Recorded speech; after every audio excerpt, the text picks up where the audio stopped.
Hello and welcome back. This is Stasia. Welcome to my channel. Today I'm going to talk about the yogic view of prayer. I grew up very Christian, so when I found yoga, it made some things really real for me, and I really began to understand things on a visceral level that were just like ideas to me, and feelings I had in my heart. Like I always had, not always, but prayer sometimes really would hit me in a certain way. And as I began to understand the yogic view on prayer, I started to understand what that might be and what that actually is. So according to yogic philosophy, when this Kundalini, which is this magnetic electrical life force, pranic force of the universe stored in our body, stored at the root of our spine in the area of Muladhara chakra, and it begins to move up the body in this way, where it's accessing the magnetic and electrical currents of the body, and it's causing us to withdraw our senses and experience the internal state of consciousness, which is connected to the allness. When we get Kundalini right up the center line of the spine, I talk about this in a lot of my other videos, so you can check those out. When Kundalini goes into Sushumna Nadi, the central channel in the middle of the spine, it actually does not contact any of the nerves.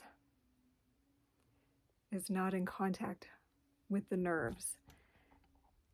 So Raja Yoga, Hatha Yoga, the yogic paths, they all outline stages of yoga to get you from an externalized place to an internalized space where you can access God consciousness or Christ consciousness, Kundalini awakening. One of those steps is pratyahar, which means withdrawal of the senses. That actually means going from where your nervous system is sensing the outer reality to when instead you are in the inner reality of, I want to say, the no mind. You're in the psychic center. You're in the void, the place where we contact Divine Mother, the Shakti, Kundalini. I reference this in many different ways in my videos, but this is the place where we access infinite wisdom, Sophia. Infinite wisdom is Kundalini, is Shakti, is Ma. And so in prayer, when we withdraw, or meditation, when we withdraw and we really get into that internalized space, and we are really breathing in that central column, and we're not externalized, we're within, and we contact this essence, this divine essence, which is our truth, our true essence, that gives us access to infinite knowledge, infinite potentiality, and a will that aligns everything in our outer reality with our inner knowing, and therefore a prayer is answered. Greg Braden kind of talks about this in the, I think he calls it the art of the prayer. I'm probably saying that wrong. He went into the study of prayer being this emotional state where you are already knowing the prayer to be answered, and this aligns you internally. What he's really talking about is Kundalini, is the life force. When you're in the state and you're in the gratitude and you're in the prayer, you're in the praise and the thanksgiving, which is the heart chakra, the wish-fulfilling tree, and you feel Shakti, you feel Ma, enliven your being. In Tantra, it's recommended that you practice Divine Mother worship, because the Ma is the one that holds you, is the most easy to trust energy.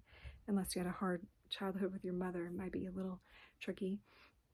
But that Ma, that Shekinah, Holy Mother arc, which is the Kundalini, in that space where you are feeling that Shakti, that prana move up the central column of Sushumna, you align with this infinite wisdom, and therefore your reality aligns with this wisdom, and boom, you say, my prayer was answered.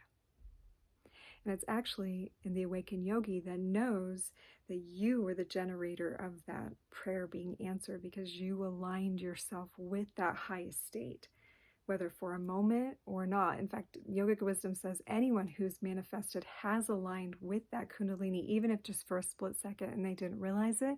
That was the reason that this thing was generated in your reality, is that alignment.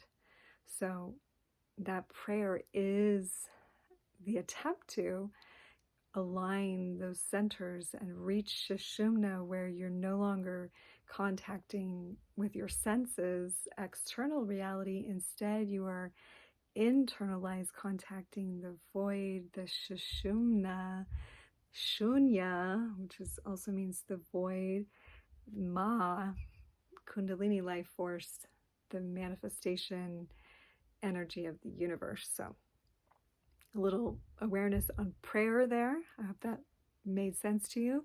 If you have any questions, please leave them in the comments, or if you want me to extrapolate on any of that further, or you had a question or comment, I would love to hear from you. Otherwise, thank you for coming back and subscribing and sharing. I appreciate it. I hope to get this information out more so that we understand this dynamic process of human evolution that we're all in, which is a spiritual maturation. It is the next phase of our development, which we're all going through if we're here during this great planetary ascension time. So thank you for joining me, and I'll see you again. Namaste.